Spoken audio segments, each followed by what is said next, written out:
जिला पुनेर में सैलाबी रेले के बायस कई स्कूल्स मुतासर हुए। बाग नसीमाबाद का गर्ल्स प्राइमरी स्कूल भी मुतासर हुआ है। स्कूल्स में शामिल है और स्कूल में 300 से ज्यादा तालिबात सैलाबी रेले में फंस गई थी। इस वक्त दुनिया न्यूज़ के नुमाइंदे जाकिरुल्ला उस स्कूल में मौजूद है, उनसे मजीद तफसीलात जान लेते हैं। जी बिल्कुल, इस वक्त मैं ज़िला बुनेर के बाग नसीमाबाद में मौजूद हूँ और यहाँ पे ये गर्ल्स प्राइमरी स्कूल है जिसमें तकरीबन 350 से ज़ायद तालिबात जो है तालीम हासिल कर रही थी। उसी वक्त यहाँ पे ये पानी आया है, सैलाबी रेला यहाँ पे पहुँच चुका था और जो बच्चियाँ हैं वो स्कूल में फंस गई थी।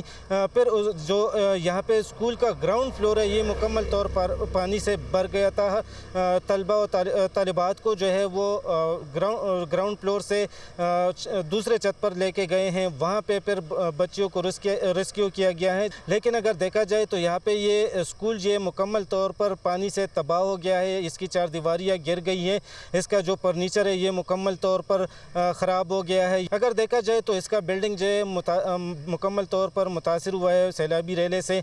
यहाँ पे अब भी बच्चों के बैग जो है वो पड़े हैं, यहाँ पे जो फर्नीचर है ये मुकम्मल तौर पर तबाह हो चुका है। अगर देखा जाए तो इस ज़िला बुनेर के तहसील पीर बाबा में मजमूई तौर पर 200 से ज़ायद अफराद जो है वो इस सैलाबी रेले में जाँ बाग हो चुके हैं, जबकि इसमें ख़वातीन और बच्चे भी शामिल हैं। कोशिश की जा रही है कि जल्द अज जल्द यहाँ पे जो इमदादी सरगर्मियाँ हैं ये इसका ऑपरेशन जो है ये मुकम्मल तौर पर ख़त्म किया जाए और जल्द अज जल्द जो लापता अफराद है उसकी लाशें जो है वो मिल जाए और ये रेस्क्यू ऑपरेशन मुकम्मल किया जाए। जी।